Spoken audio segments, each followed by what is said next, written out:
तो कल मैंने कुछ क्वेश्चन भेजे थे और कुछ स्टूडेंट्स ने रिस्पॉन्ड किया, तो देखते हैं कि सही आंसर क्या होने चाहिए थे। पहले क्वेश्चन पढ़ लेते हैं। Sentence completion. कंप्लीशन का मतलब है कि सेंटेंस को कंप्लीट करना है, पूरा करना है। Each of the following items features one part of a sentence.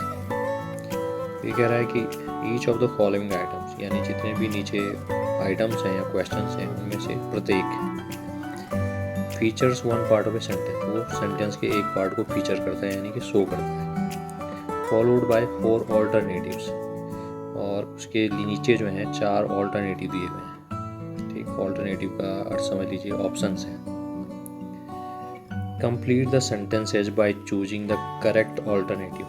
तो सेंटेंस को करेक्ट करना है बाय चूजिंग, यानी आपने चूज करना है करेक्ट ऑल्टरनेटिव, जो इसमें सही ऑल्टरनेटिव है, सही ऑप्शन है। And make your response on the answer sheet, और आंसर शीट में जो है अपना रिस्पॉन्स अकॉर्डिंगली देना है, जो सही आंसर होगा। तो देखिए पहला क्वेश्चन क्या है। पहला क्वेश्चन है ही पॉज्ड। पॉज का मतलब है रुकना। जैसे बात करते करते कोई रुक जाता है या काम करते करते रुक जाता है, तो हम कहते हैं उसने पॉज ले लिया है। तो ही पॉज्ड, और यहाँ पर जो ऑप्शंस हैं with a few moments, for a few moments, by a few moments और इनटू ए फ्यू मोमेंट्स। इसका सही आंसर होगा फॉर ए फ्यू मोमेंट्स। तो वो थोड़ी देर के लिए उसने क्या किया, एक पॉज लिया। सेकंड क्वेश्चन है late at night are car, यानी कि रात को लेट में our car broke down on the highway, broke up on the highway, broke into the highway, broke out on the highway. तो इसमें सही आंसर है ब्रोक डाउन। तो ब्रोक डाउन जो है एक फ्रेजल वर्ब है, ब्रेक डाउन। तो आपको ध्यान रखना चाहिए कि ब्रेक डाउन का मतलब है जब कोई चीज़ ख़राब हो जाती है, मशीन ख़राब हो जाती है, तो हम कहते हैं ये ब्रेक डाउन हो गई है। तो इसका पास्ट टेंस हो गया ब्रोक डाउन। तो सही आंसर होगा late at night are car broke down on the highway.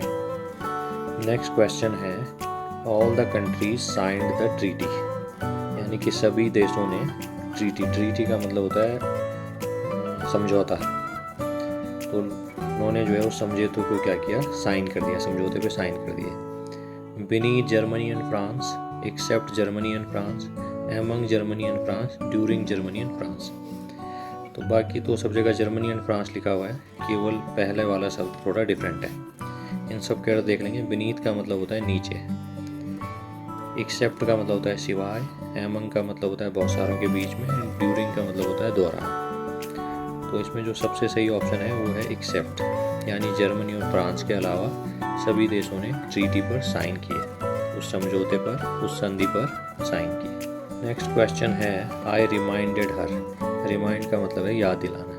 मैंने उसे याद दिलाया। To turn off the lights at night, to call off the lights at night, drop off the lights at night and to break off the lights at night. तो ये जो बाकी जगह तो जो है द लाइट्स एट नाइट लिखा है, लेकिन जो पहले वाला जो शब्द हैं वो एक फ्रेजल वर्ब है। और आपको मालूम होना चाहिए कि जब हम लाइट को ऑफ करते हैं तो हम कहते हैं टर्न ऑफ। तो इसका जो सही आंसर होगा वो होगा A, turn off the lights at night. तो मैंने उसे रिमाइंड कराया कि वो रात को लाइट को टर्न ऑफ कर दे, यानी उसे बंद कर। नेक्स्ट क्वेश्चन है they told us about the women. They told us, उन्होंने हमें बताया, अबाउट द वुमेन मतलब औरत के बारे में। whom lived next door, which lived next door, who lived next door और whose lived next door। केवल पहला ही शब्द डिफरेंट है, इसमें whom है, which है, who है एंड whose है। तो ध्यान देंगे जब भी व्यक्ति होता है तो व्यक्ति के लिए हमेशा who का यूज होता है। इसका हिंदी में अर्थ होता है जो। ठीक, तो उसका सही आंसर होगा सी। तो they told us about the women, उन्होंने हमें उस औरत के बारे में बताया जो बगल में रहती है, who lived next door। Next question है I'll see you at the end of February, on the end of February, along the end of February and for the end of February। तो यानी इन सब का एक अर्थ आ रहा है कि फरवरी के अंत में। तो ध्यान देंगे at the end, at the end का मतलब होता है अंत में, राइट। यहाँ पर जो है ए वाला ऑप्शन सही होगा, बाकी के ऑप्शन जो है सही नहीं है। तो मैं तुम्हें फरवरी के एंड में मिलूँगा। नेक्स्ट है आई डिसलाइक फिल्म्स, मुझे फिल्में पसंद नहीं हैं। Who have sad endings, that have sad endings, whose have sad endings and whom have sad endings. Again फिर से हम देखेंगे यहाँ पर जो शब्द आएगा वो होगा दैट, क्योंकि हु जो है व्यक्तियों के लिए आता है और विच और दैट वस्तुओं के लिए आता है, वस्तुओं के लिए यूज होता है, राइट। तो यहाँ पर आई डिसलाइक फिल्म्स, फिल्म्स जो है वस्तुओं की कैटेगरी में आएंगी। तो मुझे फिल्में पसंद है कौन सी, जो, दैट का मतलब क्या हो जाएगा, जो दैट हैव सैड एंडिंग, जिनका एंडिंग्स जो है सैड होता है, जिनका दुख भरा अंत होता है। तो आपको ऑप्शन बी करेक्ट होगा। नेक्स्ट क्वेश्चन है द थीव्स डिनाइड, उन्हें चोरों ने डिनाई किया, मना किया। Having stealing the money, had stolen the money, having to steal the money. तो इसमें जो सही आंसर है वो है stealing the money, option B. Having stealing का मतलब होता है किसी और से चोरी करवाना, और हैड स्टोलन जो है परफेक्ट टेंस में आएगा, लेकिन तो यहाँ पहले से वर्ब आ चुकी है द थीव्स डिनाइड, तो वर्ब के बाद जो है ऑक्सिलरी वर्ब नहीं आ सकती है, तो इसलिए हेड होगा नहीं। और सेम कंडीशन यहाँ पर भी है कि जो है हैविंग का मतलब होता है किसी और से कार्य करवाना। तो यहाँ पर है चोरों ने डिनाई किया कि उन्होंने जो है पैसे को चुराया है, इस बात से उन्होंने मना किया। तो डिनाइड के बाद क्या जाएगा, stealing the money. Next question है डिड यू, क्या तुमने। Drop out to see Sunita on your way home, drop in to see Sunita on your way home, drop behind to see Sunita and drop away to see Sunita. इसमें सही answer होगा drop in. Drop in का मतलब होता है कि थोड़ी देर के लिए अचानक ही कहीं पर उपस्थित होना। जैसे आप किसी के घर पे गए तो आप कह सकते हैं I will drop in at your home, मैंने थोड़ी देर के लिए मैं वहाँ आऊँगा। तो ये फ्रेजल वर्ब है, आप इसका ध्यान रखेंगे।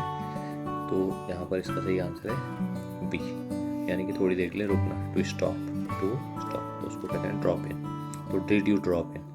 ड्रॉप आउट जो है इसका मतलब अलग होता है, जैसे कोई स्टूडेंट किसी साल परीक्षा नहीं दे रहा तो हम कहते हैं उसने ड्रॉप आउट कर लिया है, राइट।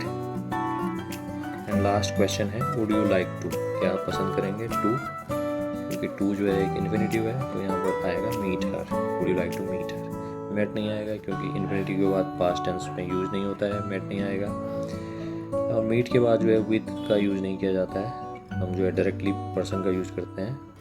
एंड टू के बाद जो है ING भी नहीं लगता है, तो सबसे सही आंसर है B, would you like to meet her. तो इस तरह से आपने देखा होगा कि कुछ क्वेश्चंस में आपको फ्रेजल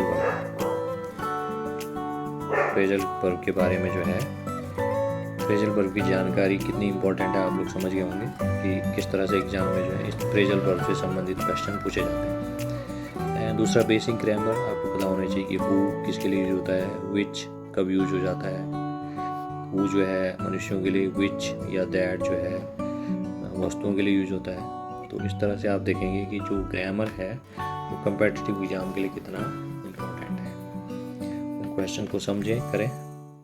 ओके, थैंक्स एवरीवन।